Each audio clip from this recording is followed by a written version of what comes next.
You're no longer my daughter. Talk to my lawyer if you have questions.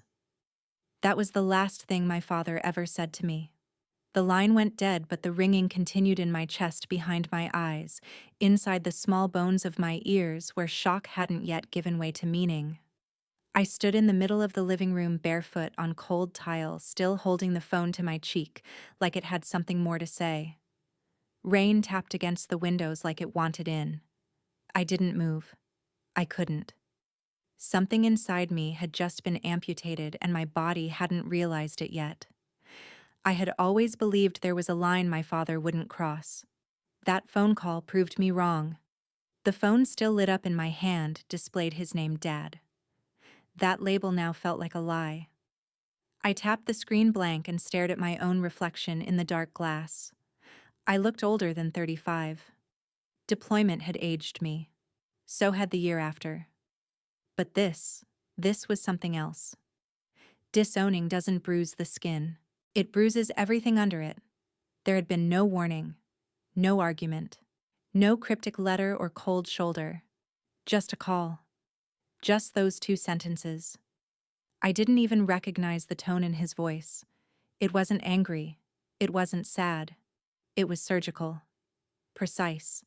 As if cutting me off had been calendared in weeks ago, and now it was simply time. I sat down on the couch with a thud still damp from the rain I'd walked through minutes earlier.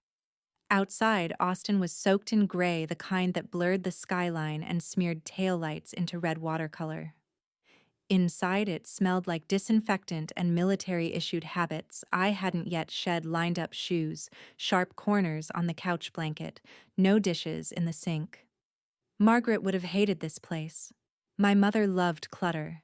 She said it made a home feel like a heart that had lived. I could still see her wearing one of her ridiculous floral robes sitting on the porch of our old house in San Marcos, holding her teacup like it was a goblet of peace. She always said don't ever mistake silence for safety. But silence was all I had now. I pressed the phone again, scrolling to find her number before remembering. She was gone. 7 months now. I had spoken to her the day before she died. She was lucid, clear. She held my hand in the hospital and said, "He's angry at things he can't name. Be patient with him. But not forever."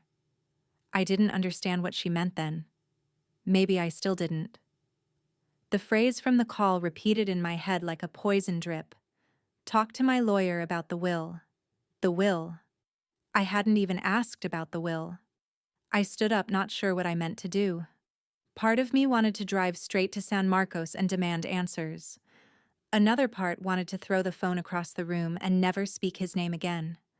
But the part that won, the cold, stubborn, battle-hardened part, reached for the drawer by the kitchen sink and pulled out a small notepad. I wrote the name down: Granger. Granger, the family lawyer. Always in the background. Suits without smiles. He had been around since I was little. He gave me a pocket knife for my 12th birthday. My father said it was time I earned something sharp. I had never liked the man, but he would have answers. Or at least a paper trail. I didn't even know why I cared. My name was apparently no longer part of anything my father owned, inherited, or admitted. But something inside me, something bone-deep and feral, refused to let this be the end. You don't erase a daughter like a typo. Not without explanation. My hands shook as I picked up the phone again. Not fear, more like adrenaline without a target. I scrolled to the contact list. His name was still there. Dad. I stared at it for a full minute before pressing and holding. The screen offered 3 options: call, message, delete. I hovered for a second, and then I deleted it. It felt like cutting an artery. The phone immediately felt lighter. Or maybe I did. The absence of his name on my screen made the room quieter. And yet something inside me screamed. I had done things in the field, decisions I don't speak of, but none of them had made me feel quite this hollow. Outside, the rain thickened. I went to the window and watched it slide down the glass in uneven trails. Austin had a way of drowning in its own weather. My townhouse sat at the edge of a narrow street filled with rentals, most of them occupied by grad students or families in transition. I was both and neither. I ran a hand through my hair and paced the room. What could have changed so drastically? I hadn't asked for money, hadn't insulted him, hadn't even called lately, to be honest. But I had always assumed that blood kept its own ledger. Apparently not. Margaret must have left something, or said something, or maybe it was about the house, the land, the old cabin. Something had triggered this break, and whatever it was, I needed to see it for myself. I sat down again, calmer now, and opened my laptop. Granger had an office near downtown. I found the number easily. I pressed call. It rang twice before someone picked up. Female voice, smooth, practiced. Granger and Wells. How may I help you? I cleared my throat. This is Emily Collins. I was told to contact Mr. Granger regarding my father's will. There was a pause, a shuffle of keys. Then the woman said, "He's expecting you. Bring ID." Every single view means a meal for someone in need. Just by watching this video, you're giving warmth, hope, and a full plate to those less fortunate.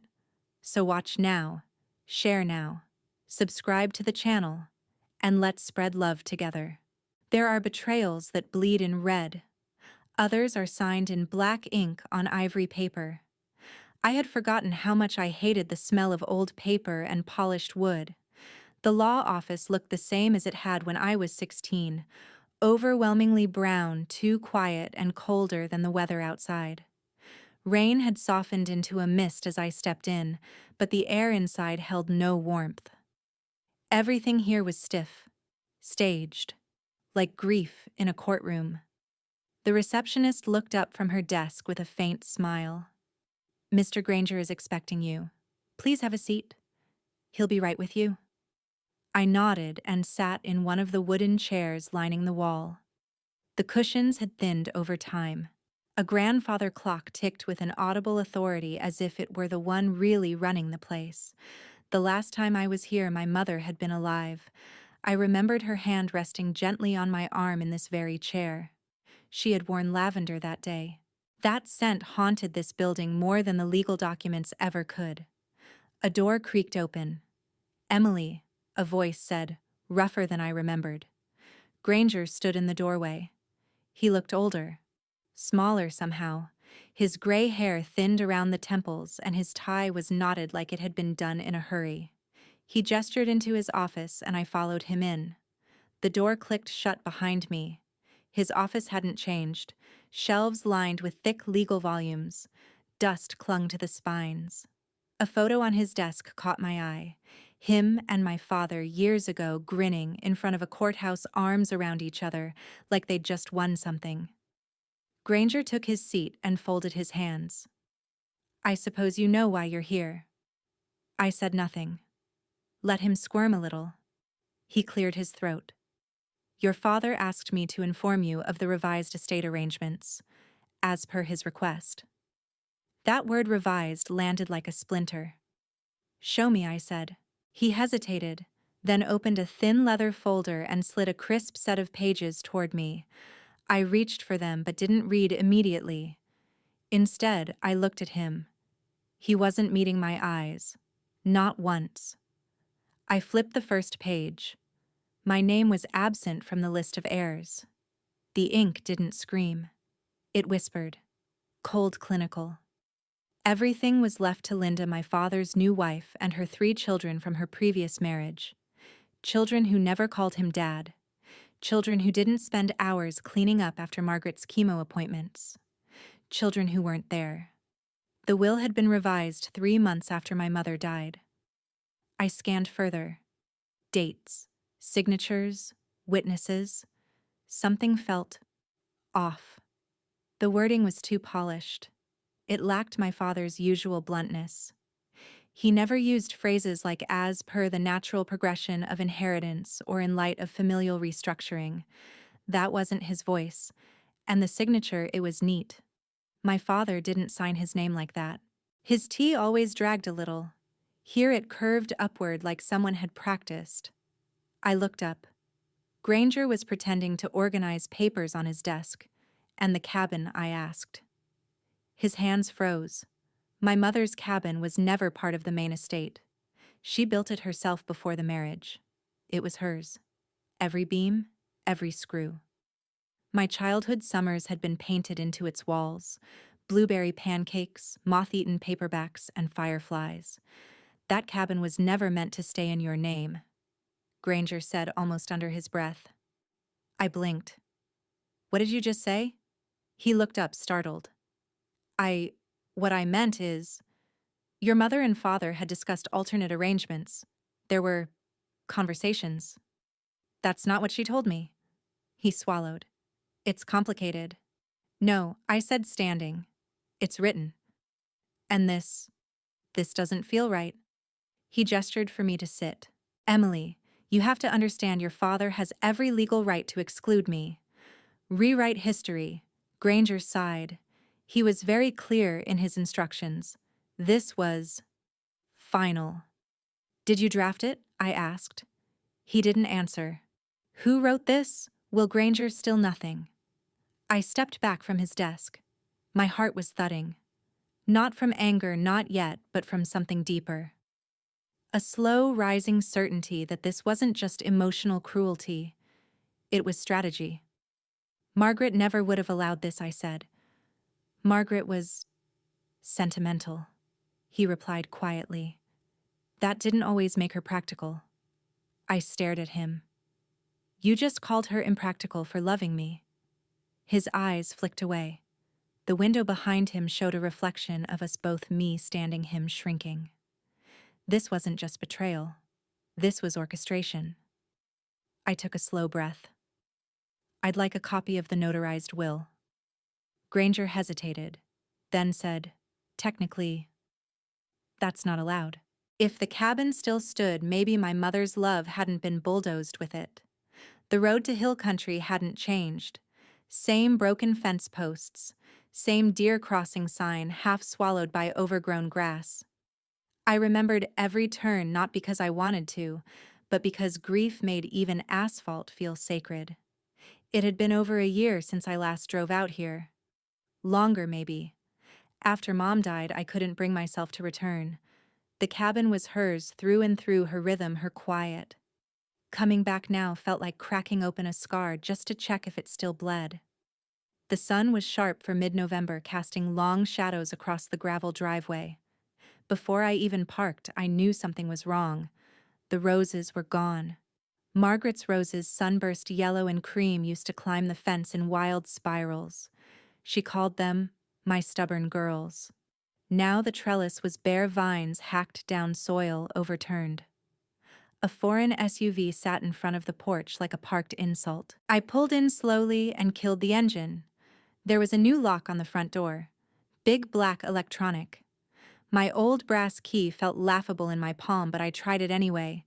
It didn't even slide in. Footsteps thudded inside. A second later, the door swung open.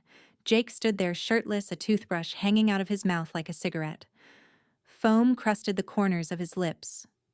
Emily, he said flatly. Jake. He took the toothbrush out. You lost. This is my mother's cabin. He gave a short laugh, wiping his mouth with a towel draped over his shoulder. This place. It's ours now. Ours. The word buzzed like static in my head. I stepped back and scanned the porch. The rocking chairs were gone. So was the welcome mat. There were new light fixtures, motion sensors, sleek and sterile. A security camera perched above the door, blinking silently at me. I'd like to walk around, I said. Jake shrugged. Suit yourself. But don't touch anything.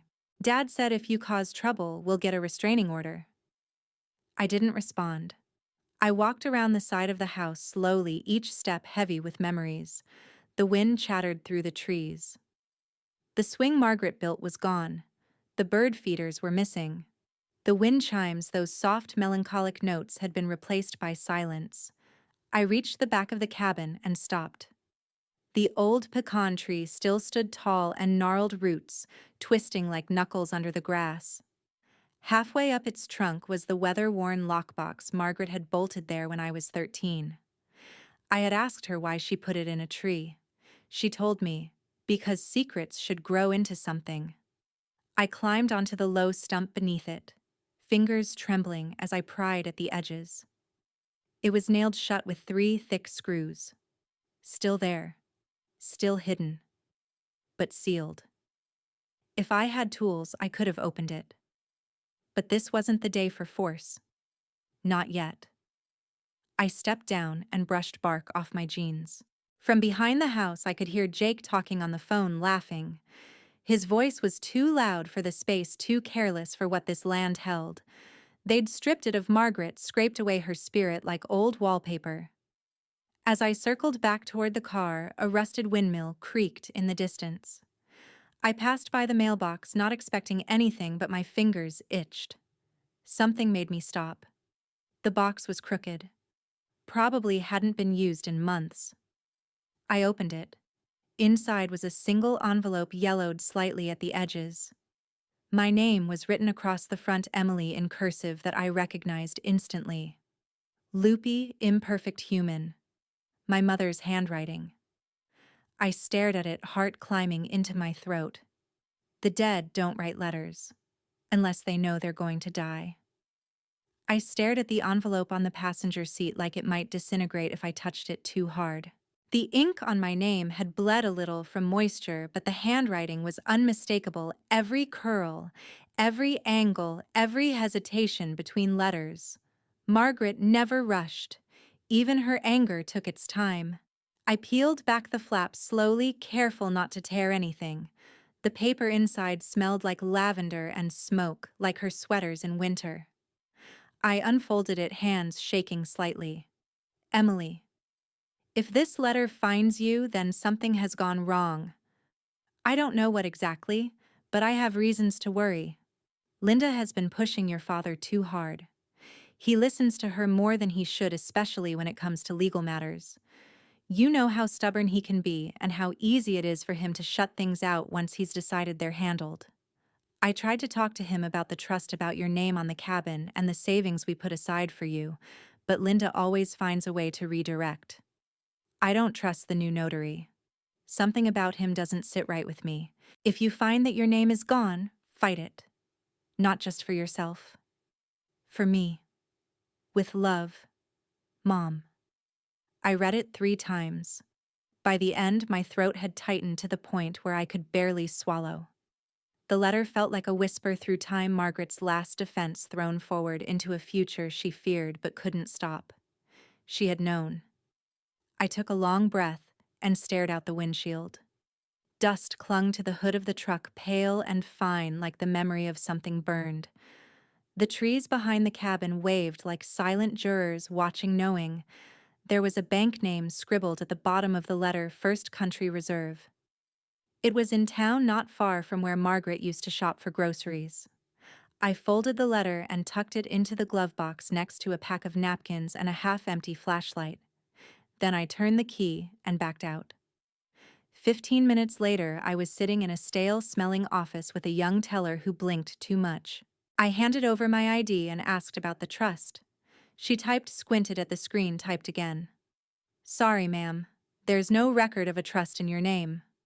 Not here or at any branch in the region. It would have been under Margaret Collins, I said. Or possibly in both our names. Maybe listed as generational. She shook her head. Nothing that fits. I leaned in. Are you sure? She glanced around. Her hands moved to close the window on her computer. Even if there were, I wouldn't be able to share details unless you were the beneficiary on file. But I was. I should be. She opened her mouth, paused, then slid a small yellow post-it across the desk. Ask for Julie. She knew your mother. I looked at her, eyebrows raised.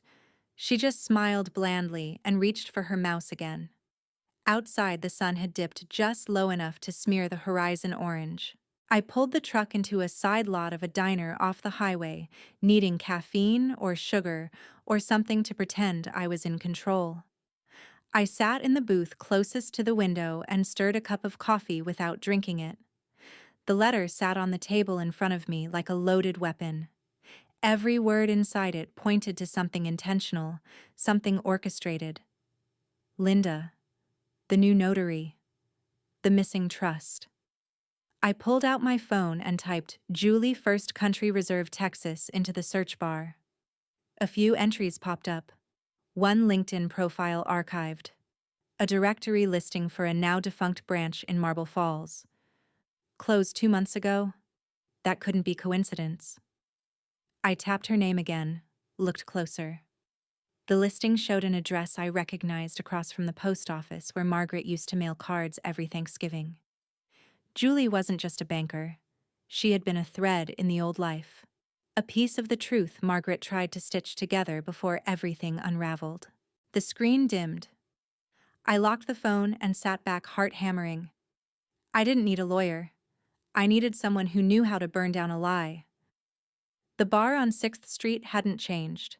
Same rust-colored booths, same pool table with one crooked leg, same jukebox playing Springsteen like it was still 1987. But tonight, it all felt sharper, like the whiskey had more bite, and the shadows were thicker. Aaron West sat at the far end nursing a double pour and staring into it like it owed him answers. He still wore that same faded leather jacket, the one I remembered from Kandahar's scar on the sleeve, duct tape on one pocket. His hair was shorter now, streaked with gray, but the eyes were exactly the same, skeptical, hungry, unsleeping. I slid onto the stool next to him. He didn't look up. I heard you were stateside. Figured you'd come sooner or later. Still collecting dossiers on the morally bankrupt, only the ones who die rich. We didn't hug. We weren't built like that. But there was a silence between us that felt old and unspoken, like comradeship left out in the sun. I need help, I said, cutting to it. He finally looked at me, tilting his glass toward mine as if in toast. You usually do. I told him everything. Not all at once, some things were still caught in the throat, but enough to make his brow crease, and his drink sit untouched.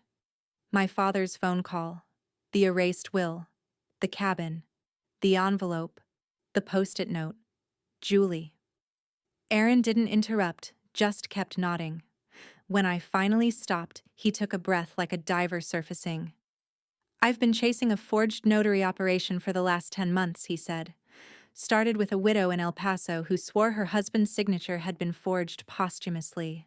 Probate court dismissed her as grieving and confused. Turns out her husband's will wasn't the only one rewritten.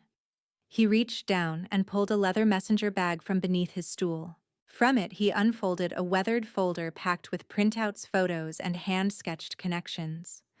Pages fluttered like wings. Then came a photograph, Linda standing beside a tall man in a charcoal suit. They were shaking hands outside a notary's office. The timestamp in the corner read, July 14, 2023, 3 weeks after Margaret died.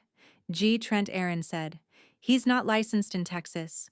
His notary stamp expired in 2019, but he's still listed as witness on at least 7 updated estate documents, yours included, I'm guessing. My stomach turned. He's the one Granger won't talk about, I muttered. Because Granger probably signed off under pressure. Or cash. Or both. The bartender ambled over with a rag slung across his shoulder. You two want another round? Aaron waved him off. I caught the man eyeing me with quiet curiosity. You're Collins' girl, he asked. Used to come in with the redhead. Yeah. My mother, I said quietly. The bartender nodded. Shame what happened to her. Heard Linda's been busy. Came in last month with some slick guy real estate type. Said something about flipping a cabin. Guy had a fake smile vibe. Name was Trent. Yeah. G. Trent. I exchanged a glance with Aaron. The bartender kept talking, but the words blurred. My mother's cabin. A flip. A transaction like she'd never existed. When he walked off, Aaron laid out a sheet of paper covered in red thread lines. Circles, connections, names crossed out. These are the families. At least 5 of them. All estates rewritten under similar patterns. And in each case, the daughter was written out. I traced one red string with my finger. Patterns too clean. They're banking on grief making people passive, Aaron said. Nobody wants to sue the dead. Well, I said, sipping what remained of my drink, I'm not passive. He smiled just a flicker at the corners. Good, because if they faked one signature, they might have faked them all. The dead don't rest easy when their names are scratched from paper. And my mother's name had vanished everywhere I looked. The Austin County Records Office smelled like old envelopes and dust-covered panic. Fluorescent lights hummed overhead, casting long shadows over rows of beige filing cabinets, and overworked clerks tapping away on keyboards that had seen better decades. This was the graveyard of ownership where history either lived in ink or was quietly buried under new signatures. Aaron followed behind me, carrying 2 lattes and a folder so stuffed with leads, it looked like it might rip down the middle. The clerk behind the counter gave us a cautious glance, then leaned forward. We're looking for property title transfers, I said. Margaret Collins. Address was listed under a private deed in Hill Country. Should have been transferred if legally sometime between July and October of this year. He nodded and typed with 2 fingers slower than the system deserved. You got ID? He asked. I handed it over. Aaron placed the lattes on the counter like a peace offering. We waited in silence until the printer began churning out a thin sheaf of documents. 3 entries, the clerk said. All under the same property number but different registrars. My stomach sank. He pointed to the first. Original title filed in 1998. Owner Margaret Collins. Sole beneficiary Emily Collins.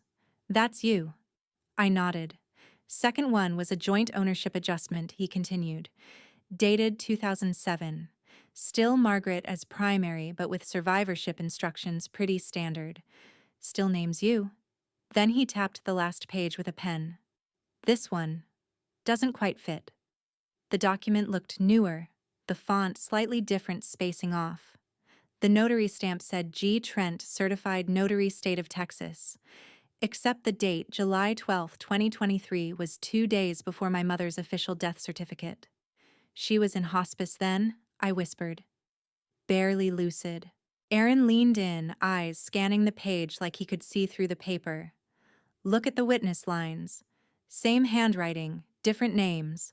That's a rookie move. My pulse thudded. The clerk cleared his throat. You didn't hear this from me, but that third version, it wasn't filed through the regular intake. It was couriered. No clerk sign-off. Meaning I asked. Meaning someone bypassed internal logging. That title's in the system, but it didn't come through the front door. I folded the page and tucked it into my coat. Paper ghosts. That's what they were, traces of truth overwritten by bureaucratic trickery. Silent deletions. Legal sleight of hand. Back at my apartment, the rain tapped against the windows like impatient fingers. I cleared space on my kitchen table and spread the documents out in sequence. Aaron paced behind me, reading out snippets, connecting dots. Somewhere in the second stack, a small folded receipt caught my eye. Hold on, I said, tugging it free. It was a deposit slip, First Country Reserve, dated 6 months prior. On the top corner in faint blue ink, J.S. Julie. I held it up. She had access to a deposit box. Aaron looked over my shoulder. What's the box number? 1912. He pulled out his phone and searched. That location doesn't exist anymore. It was in Marble Falls. Closed after the merger in September. My hands trembled slightly as I flipped the slip over. On the back was a scrawled note. Ask for updated access list before withdrawal. Means she wasn't the only one with rights, I said. Or she was afraid someone else would be added. She was onto something, Aaron murmured. And probably made someone nervous. We searched for Julie again. Nothing new since the diner lead. I finally logged into an old encrypted account I hadn't touched since deployment and sent a cold email to the address I'd found earlier. Just a simple line. We need to talk. You knew my mother. I need to know what was taken. Then I waited. Minutes passed. The inbox dinged once. Auto reply: Julie Thorne is on leave until further notice due to legal review. She is unavailable by phone or email. I stared at the screen. Legal review. The words pulsed. I leaned back, exhaling slowly. Some vaults hold gold. Others hold silence. The strip mall in San Marcos was still rubbing the sleep out of its eyes. Most of the neon signs blinked half-heartedly. A pawn shop, a nail salon, a payday loan office, all opening one gate at a time, like soldiers waking from uneasy dreams. The bank sat at the far end, its glass doors spotless, but the windows behind them shaded like they had secrets to keep. I parked across the lot, letting the engine idle as I watched the staff trickle in. Julie arrived 5 minutes early, mid-40s, shoulder-length hair, pinned back slacks too neat for the surroundings. She walked with purpose but glanced behind her twice. I waited. At 9:07, I stepped inside. The lobby smelled of citrus cleaner and unease. My boots echoed on the tile floor. She was at her desk near the far corner pretending to arrange some paperwork. When she looked up, recognition flickered, but she didn't smile. I approached casually, setting a business envelope on the desk. Ms. Ramirez, a small nod. You'll want to schedule a consultation, she said aloud, slipping the envelope into a drawer. We're fully booked today. Try again this afternoon. I understood. Her voice was theater. Her eyes were real. Of course, I replied, stepping back. I'll check again later. We met at a cafe 3 blocks away after her shift ended. A sleepy little place tucked between a florist and a laundromat. She ordered chamomile tea. I didn't order anything. Julie sat across from me, rubbing her thumb nervously along the edge of her cup. Her voice, when she finally spoke, was soft, but firm. Your mother was kind. She came in every month, always with the same questions. Always worried someone might interfere. She was right to worry. Julie nodded. She set up a restricted trust for you, one that couldn't be accessed by your father or anyone tied to his new family. It was protected by a double authentication clause, the kind that requires notification emails, phone calls, signature verification. And none of that happened. No. The account was marked closed 2 days after she passed. The name on the closure record wasn't yours. The signature, I flagged it. Did anyone ask questions? I reported it internally. Next thing I knew, I was put on administrative leave. Misuse of system privileges. They didn't say it outright, but the branch manager, he warned me off. Why are you talking to me now? Julie reached into her bag and slid a small USB drive across the table.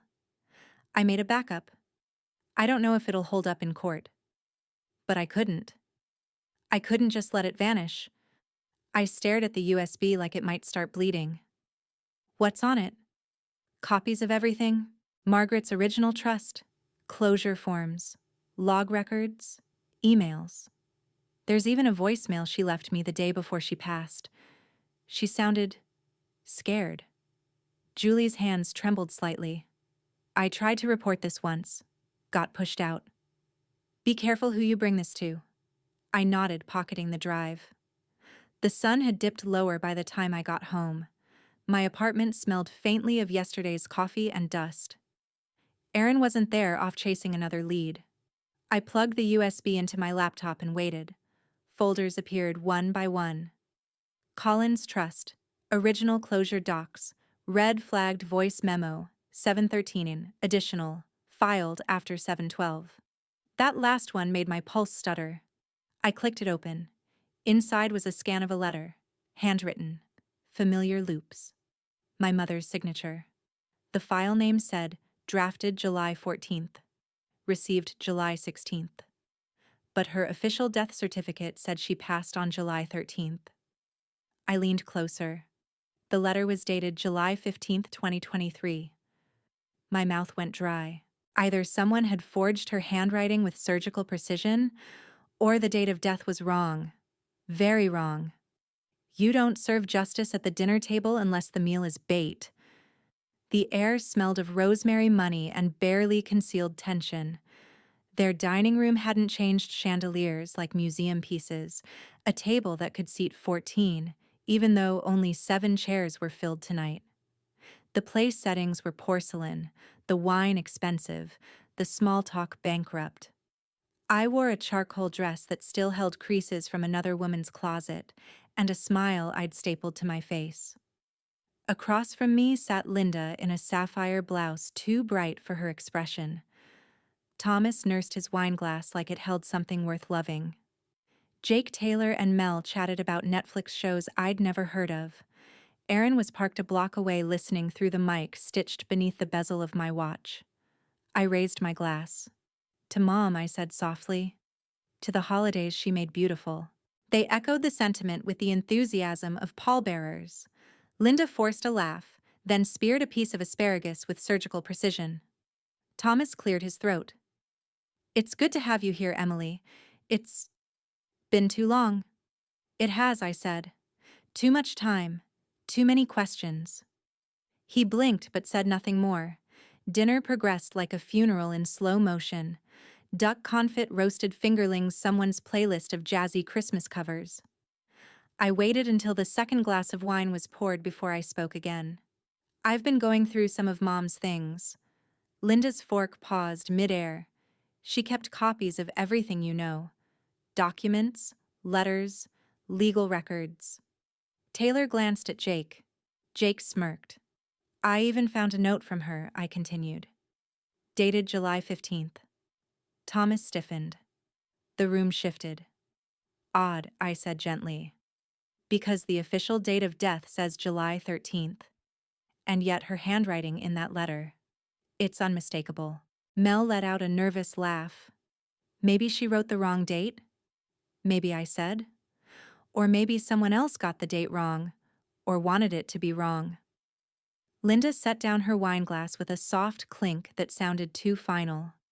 Emily, your mother was not herself near the end. She was confused, tired. She said things that didn't make sense anymore. Funny, I said, matching her tone. Her final letter was crystal clear. A muscle in her cheek twitched. Jake shifted in his chair. Are we really doing this? Overduck, I ignored him. And then there's the trust.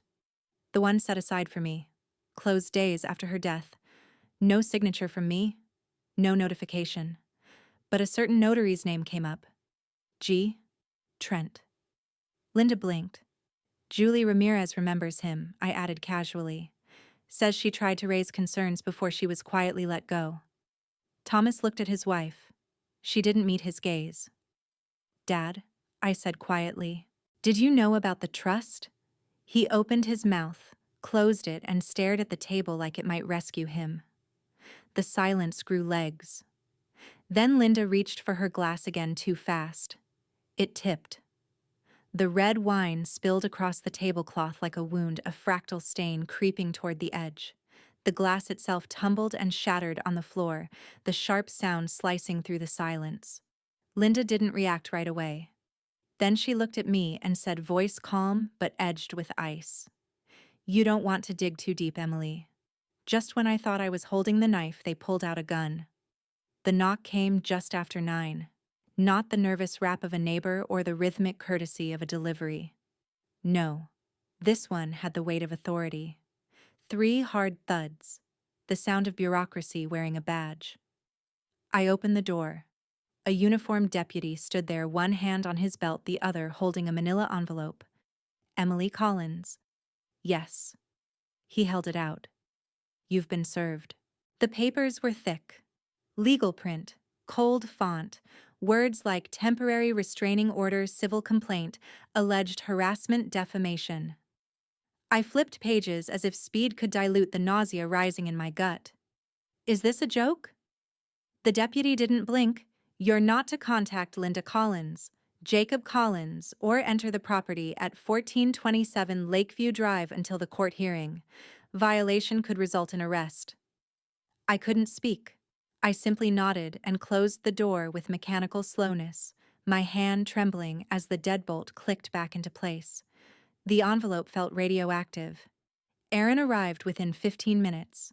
I hadn't even called him. He just showed up like blood knows where the wound is. He scanned the documents quickly, his jaw flexing. This is fast. Too fast. Linda said I was digging too deep. Guess this is her way of burying me. Aaron exhaled sharply, his eyes scanning the dense legalese again. They claim you harassed Jake, showed up uninvited, made threats. That dinner. They turned it into evidence. I recorded it, I snapped. They threatened me. Yes. But the system doesn't always care about nuance. And right now they're dragging you into a pit where the burden falls on you to prove you're not the villain. I sat down on the couch like someone had cut the strings holding me upright. They're using the law as a weapon. That's exactly what they want. To make you look unstable, reactionary. That's why we need a shield. Someone who knows this battlefield better than they do. He pulled out his phone and dialed. 10 minutes later, we were sitting across from Ms. Ana Alvarez in a quiet legal office lit only by the buzz of fluorescence and tension. Her hair was tied back in a severe bun, glasses perched low on her nose. She was halfway through the complaint when she looked up. This isn't just petty, she said. This is a setup. And you're stepping into a war. I don't have money for this kind of war. I said, arms crossed. Good, she replied, cool and certain. Because they're counting on you to back down. That's how they win. She tapped the TRO with a pen. But if you keep your cool, follow protocol and let us build the case, we'll turn this paper shield into their prison bars. I looked at Aaron. He nodded. Back at my apartment, the envelope still sat on the kitchen counter like it owned the room. I picked it up again, reading the first line slowly, deliberately. Petitioner claims the respondent has demonstrated escalating behavior intended to intimidate and disrupt the peace. I could hear Linda's voice behind those words. Polished, calculated, lethal. I looked up at Aaron, then back down. My voice came out low, more iron than air. They're forcing me to fight on their field. Fine, you can't cross-examine a ghost. But sometimes they leave testimony behind. The silence in Ms. Alvarez's office wasn't like the kind I'd known in war zones or funerals. It was legal silence, dense, procedural, the kind that filled your ears with the sound of paper sliding across a desk and highlighters uncapped with precision. Even the hum of the fluorescent light above us seemed to obey the gravity in the room. Alvarez held the printed letter between two fingers like it might burn. She didn't rush. She didn't blink much either. Her eyes scanned the pages slowly, but with the kind of purpose that suggested she'd already seen the shape of the battle and was just confirming its terrain. Aaron sat across from me, elbows on knees, his face locked in something between anticipation and grief. He hadn't spoken since we entered. I stared at the letter too, though I didn't need to read it again. I had Margaret's voice memorized now, etched into the underside of my skull. Her lines had been simple. Not poetic, just precise. Like her handwriting. If something happens to me and Emily's name vanishes, don't believe it was my wish. They are rushing Thomas. I'm lucid, but they act like I'm not. If this is used in court, I pray it means the truth has found breath. The date in the corner said August 9th, 2023. Margaret's death certificate claimed she'd passed on August 7th. The notary's stamp was dated August 9th. Alvarez finally leaned back. You realize what this means? I nodded, though everything inside me was still trembling. She was alive, I said quietly. When they filed her death. She was lucid, Aaron added. And scared, I whispered. She knew something was happening. She tried to leave a record. Alvarez tapped the letter with her pen, and she succeeded. We all sat there for a beat as if waiting for Margaret herself to walk into the room and clarify whatever the legal system would soon try to distort. This letter, Alvarez continued, was legally notarized on record with a verified signature and timestamp. It directly contradicts the timeline in the will and suggests coercion fraud and premeditated misrepresentation. In plain English, Aaron asked. In plain English, she said, sliding the letter into a plastic sleeve, this ghost just blew a hole in their case. I blinked hard. The weight I'd carried since the phone call from my father felt different now, not gone, but redistributed. Like someone else was helping me hold it. She even named Linda, I murmured. Did you see that line? Yes, Alvarez said. Linda is not what she seems. That's what the court will read. And the fact that she wrote this after they claimed she was dead, Aaron pressed, means the death certificate itself becomes suspect, Alvarez confirmed, which means everything built on it, including the will, can be challenged. She began organizing papers methodically like a soldier preparing her weapons. We'll file a petition to invalidate the current will. Include this letter as Exhibit A. I'll subpoena the notary who signed off on the death certificate. We'll also request an emergency hearing for preliminary review. I didn't breathe for a moment. It felt like standing at the edge of something high, the wind finally shifting in my direction. Alvarez's voice dropped low, calm, but edged. Emily, you don't need revenge. You need a courtroom. I exhaled. Not the bitter kind I'd been holding in for weeks, but the kind that made room for new oxygen. I met Aaron's gaze. He gave the smallest nod like we'd passed a checkpoint no one else had even seen. And for the first time in what felt like years, the corners of my mouth moved into something resembling a smile. It felt raw and unfamiliar, but mine. Let's give them one. I wasn't just fighting for my mother's legacy. I was fighting to prove I hadn't imagined the love behind it. The Austin County Courthouse rose like a monument to neutrality's stone glass and sterile light. But neutrality was a lie. People built systems, and people had hands.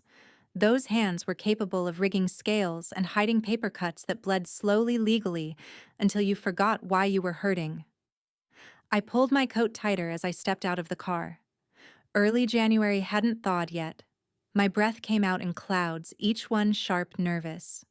Aaron walked beside me, silent, his camera tucked away, but ready. Ms. Alvarez met us at the courthouse steps with a nod that didn't waste words. She handed me a folder. Let the letter speak, she said. Don't flinch. Inside the hearing room buzzed journalists whispering near the back, a local podcast mic clipped to a courtroom bench. Someone had already uploaded the case file to Reddit. The headline was Brutal Veteran Daughter Fights Stepmother Over Dead Mom's Disputed Will. Linda sat 3 rows ahead, all pearl earrings and false serenity. Jake slouched beside her, chewing gum like he wanted to get thrown out. My father sat closest to the front, a statue in a wool coat. He didn't turn when I entered. Not even a flicker. The clerk called roll. Judge Riley entered, not young, not old, not warm. Her voice was sharp enough to slice through pretense. This is a preliminary hearing to assess whether the case of Collins versus Collins et al. Merits escalation to formal probate litigation, she announced. We are not deciding guilt or inheritance today. We are evaluating evidence. Alvarez stood. She didn't raise her voice. She didn't need to. Your Honor, we are submitting notarized testimony from the deceased Margaret Collins, signed 2 days after her recorded death. It explicitly states concern over coercion, forged signatures, and undue influence regarding the estate. Gasps didn't erupt. This wasn't TV. But someone near the back dropped a pen. That was enough. Linda's attorney, a man with 2 white teeth and a smile that made your skin itch, stood to object. Your Honor, it's well documented that Margaret Collins was not of sound mind in her final days. Her cancer treatment left her confused, paranoid. Your Honor, Alvarez interjected, the notary's timestamp and signature confirm lucidity. And the letter references events chronologically after her treatment details. She couldn't have fabricated. Judge Riley leaned forward, eyebrows slightly raised. So, the deceased allegedly gave legal notarized testimony after her official death. Yes, Your Honor, Alvarez replied, which suggests her death certificate may have been filed prematurely or fraudulently. The judge glanced down at the letter now projected on the court monitor. Margaret's handwriting, looped and familiar, filled the screen. The room was suddenly devastatingly quiet. She names names, Judge Riley said softly. I stared at my father. His jaw was tight. His gaze never left the front wall. But I knew he could feel me looking. I willed him to turn. He didn't. Then it was Linda's turn. Mrs. Collins, Judge Riley said, have you ever met a notary named G. Trent? Linda didn't flinch. I've met many notaries in my life. I don't recall that name. Alvarez tapped the remote. A new image filled the monitor, Linda shaking hands with G. Trent in front of a beige office door. Time-stamped 3 weeks after Margaret's death. Linda's lips parted. Oh, that's perhaps someone Thomas hired. Jake coughed loudly, fake and derisive. The judge noted it. I saw her pen move. Aaron sitting behind me didn't move, but I knew he was capturing it all. The judge leaned back. There is enough here to escalate this to formal litigation. I will sign the order today. Additional estate documents will be unsealed under subpoena. We will reconvene within 30 days. Counsel, prepare your filings. Bang. Gavel. That was it. I stood slowly, my heart pounding. This wasn't the end, but it wasn't the beginning anymore either. For the first time, they weren't just hurting me behind closed doors. The court was watching now. Outside the courthouse, the air was colder. Flashes popped. Reporters leaned in, voices overlapping. Ms. Collins, do you believe the will was forged? Are you accusing your own father of fraud? I didn't blink. I didn't stall. I'm accusing someone. And the court will decide who. A lie doesn't die quietly. It screams when you drag it into daylight. The light in my apartment had that blue-gray quality that only shows up on days when the truth comes crashing through your windows uninvited. I sat on the edge of the couch, the remote clenched in one hand, a coffee cup, long gone cold, in the other. On screen, Aaron adjusted his lapel mic under the studio lights. He looked calm. Too calm. I knew he wasn't. Behind him, a blurred digital background read, Inside Texas Truth, Money and the Dead. The anchor turned toward him with the practiced smile of someone who'd said the word scandal too many times this week. Our guest tonight is investigative journalist Aaron West, the anchor began. You've uncovered what appears to be a wide-scale forgery and estate tampering ring. What can you tell us? Aaron's eyes didn't flinch. The notary involved, G. Trent, has vanished. We have credible sources that federal authorities are now looking into multiple forged probate documents tied to his stamp. I inhaled slowly. G. Trent was running. That meant someone, maybe everyone, was guilty. The footage cut to pre-recorded material. A grainy security cam looped Linda stepping into an office building, the timestamp blinking, August 17, 2023. Aaron's voice played over it. This was 3 weeks after Margaret Collins passed. Linda Collins visited G. Trent's office 4 times in 1 week. Each visit coincides with a major legal filing. Back in the studio, the anchor asked, "What does this suggest?" Aaron didn't miss a beat. That the will was fabricated. That the death certificate may have been filed prematurely to lock the estate down. And that someone wanted the daughter, Emily Collins, erased. The camera cut back to Aaron's face. They didn't expect her to fight. I muted the screen. My phone buzzed immediately. Ms. Alvarez. They're unraveling, she said without preamble. Linda's been subpoenaed.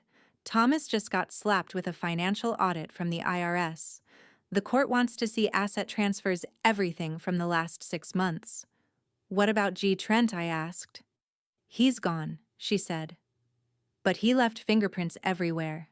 I've just received something else, Emily, anonymous delivery. It's another letter from Margaret. Signed, sealed, dated. Different notary. My breath caught. Can you verify it already on it?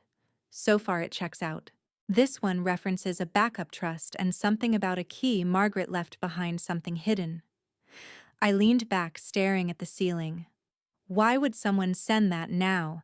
Because someone on the inside is scared. Or guilty. I didn't ask which. After the call, I turned the sound back on. The broadcast had shifted to reactions. There were already TikToks dissecting the footage, podcast panels debating whether Linda was a manipulative gold digger or just misunderstood. I hated how easily the world could turn something sacred into a hashtag. And then Linda appeared. She was sitting across from another anchor on a different show. Her pearl earrings caught the studio lights. She looked poised, measured, rehearsed. Her voice didn't tremble. If anything, it softened. My husband's daughter has been through a lot, she began. But I was there in Margaret's final days. I know what she wanted. The interviewer asked, "Did you forge the will?" Linda didn't blink. Of course not. Everything was handled legally. But when someone dies, grief makes people see ghosts in every shadow. And then she looked into the camera. Right at me. I was protecting my family. She wouldn't understand. The screen froze on her face. I didn't throw the remote. I didn't scream. I didn't cry. I just stood, walked to the window and stared out at the city lit up like it had no idea what kind of war was happening in one single apartment. I understood one thing, though. The game had changed. She was no longer just hiding behind paperwork. She was stepping into the light with her lies, and I was going to meet her there. There's a moment in every war when the front lines crumble. This was theirs. The freeze order hit like a tidal wave. By morning, Linda's assets were locked, bank accounts, real estate holdings, and pending transfers flagged for forensic audit. By noon, she was booked at Travis County Jail for perjury, estate fraud, and criminal conspiracy. Her mugshot spread like wildfire across social media, makeup gone, expression blank. The woman who'd once dined under chandeliers now sat under fluorescent lights. No pearls, no spin. I watched it unfold in real time, seated at the corner of my kitchen counter, surrounded by unopened mail and a cooling bowl of oatmeal I had no interest in touching. Thomas's statement came hours later, typed, brief. I deeply regret the confusion surrounding my late wife's estate. I was unaware of certain legal decisions made on my behalf and will fully cooperate with authorities. I wish healing to all involved. Coward. There were no cameras in front of his house, no microphones shoved in his face. He hadn't been handcuffed. But the silence, the abdication, it was its own kind of rot, and everyone could smell it. Later that day, Jake released a video on his Instagram. Shirt-wrinkled eyes read, the TikTok caption reading, "I didn't know. I swear." He rambled about being caught in the middle, about how Linda had acted alone, how Thomas had checked out emotionally after Margaret passed. He ended with, "I've cut ties. I want nothing from them." Taylor reposted it. Mel turned her account private. The whole pretty lie of family collapsed into digital dust. Aaron called just before sunset. "It's over," he said. "Not for me." "Right," he muttered. "The cabin, I'm going back." The sun was low and gold when I pulled into the long gravel drive. For the first time in months, there was no strange SUV in the driveway. No cameras peering down from trees. No threats hiding behind locked doors. Just wind through skeletal branches, the faint smell of old cedar and winter soil. My mother's air. I unlocked the front door with the new key I had cut myself not long after the court officially transferred the title back to me. The legal name on the deed was mine again. Not stolen, not forged, not corrected. Emily Collins, sole owner. Inside, I moved slowly, reacquainting. The living room had been stripped down, bare wood where framed pictures had hung, a coffee table that still bore the ring of my mother's favorite mug. I opened a window. Cold air rushed in, but I welcomed it. I needed the dust to leave with it. By morning, I had started painting, a pale, warm yellow for the kitchen, the color my mother had always wanted but never gotten around to. I found her old gardening gloves in the shed, half rotted but still holding the shape of her fingers. I threw them away, bought new ones. I planted 2 rose bushes. I scrubbed the porch swing and put up one of those wind chimes that never really go out of tune. Grief didn't vanish. It shifted like soil turned under by a spade, and beneath it roots still lived. The photos were in a box I hadn't opened since before deployment. Black and white prints of my mother in her 20s in the cabin yard holding a puppy I'd never met. A picture of the 2 of us, my arm in a sling, her smile bright against my scowl. I hung them one by one, no ceremony, just quiet nails into old walls. Then I found the drawer, the one under the bookshelf in the hallway, warped and stuck from years of humidity. I tugged it open. Dust floated up like breath held too long. Inside was a cassette tape, old, unlabeled on one side, on the other a neat scrawl in Margaret's hand. For my daughter, if I'm not here. My hand froze. There was a thrift store cassette player on the floor next to the bookshelf. I'd bought it years ago for a road trip that never happened. I dusted it off, checked the batteries.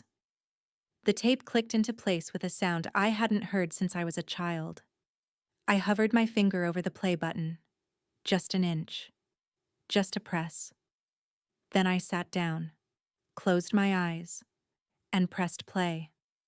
Some things hurt too much to say, but silence speaks too. The fire crackled low in the hearth, casting flickers of orange across the wooden floorboards. I sat on a pillow beside the cassette player, knees pulled tight, the tape spinning in slow, deliberate turns like the beating of a fragile heart. Then my mother's voice.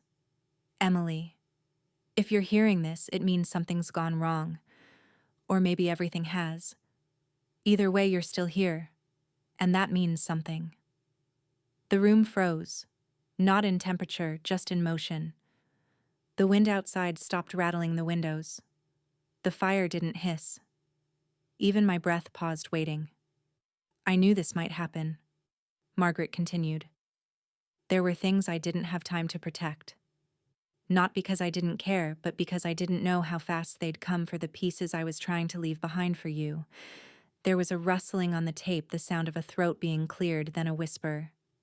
Linda is smart, Emily, and she knows how to make people believe she's safer than she is.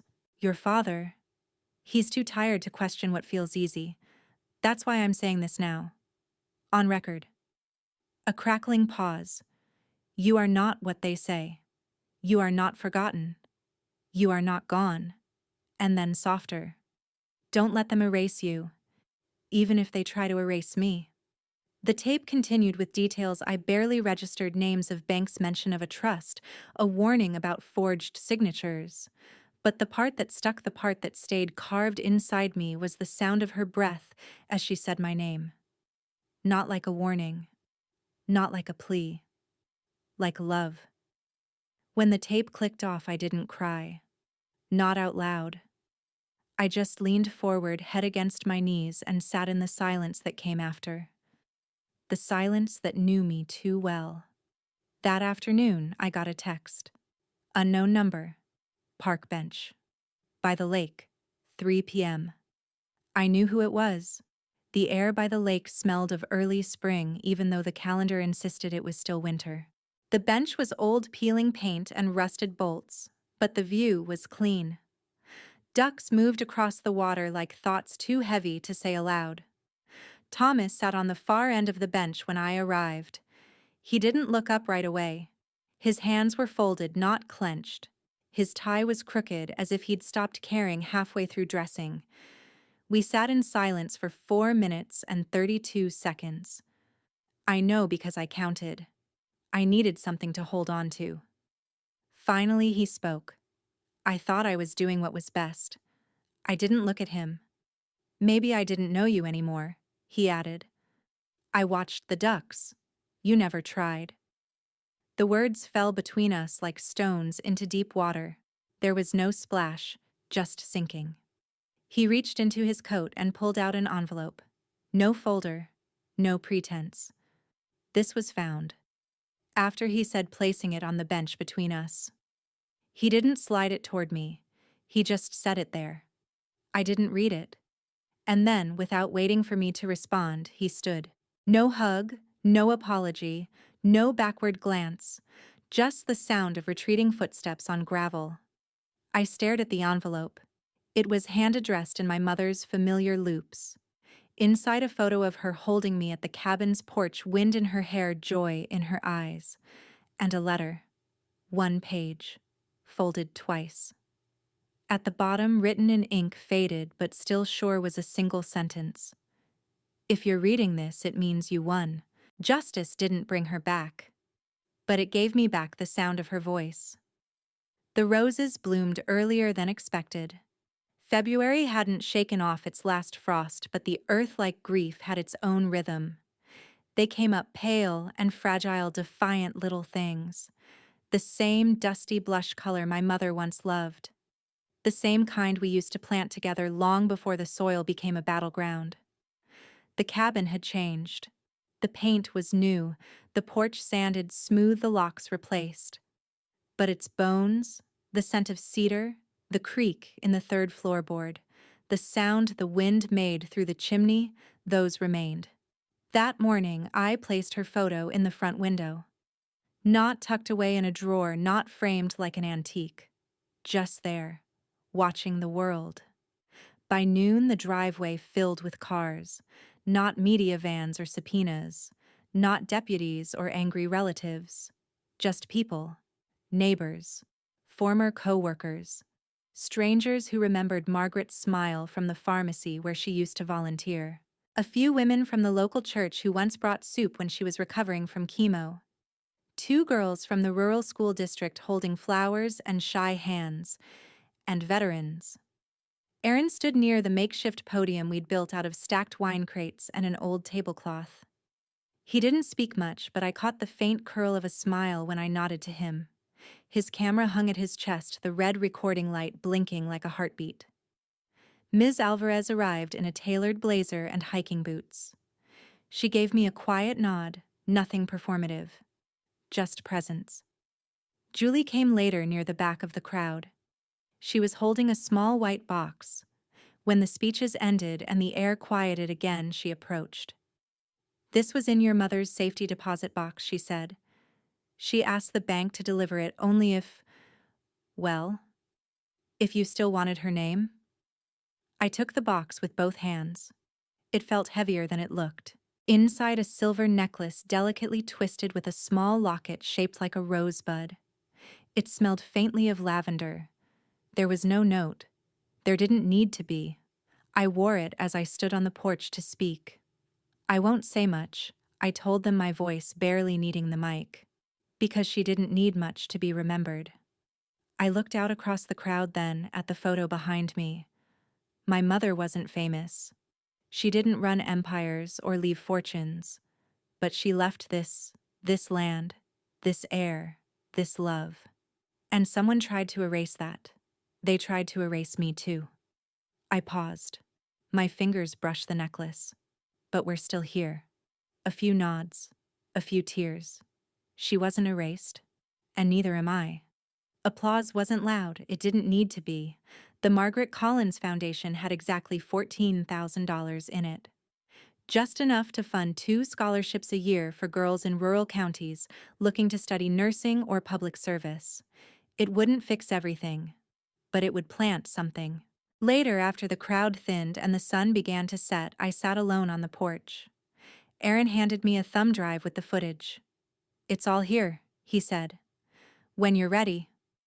"I might never be," I replied. "That's fine," he said. "It's still yours." He left without a hug, just a hand on my shoulder that lingered half a second longer than expected. As dusk fell, the wind picked up. I thought of the first cassette, of Margaret's voice on the edge of death still reaching across silence, and I thought of the final letter, her handwriting looped and uneven, signing off on a war I never wanted but fought anyway. Inside the cabin was quiet, but not empty. Somewhere behind me on that old recording, her voice echoed, "Remember who you are, Em. Remember where you came from." I smiled, not because it didn't hurt, but because it did. And I could feel it less each time I remembered her instead of the fight.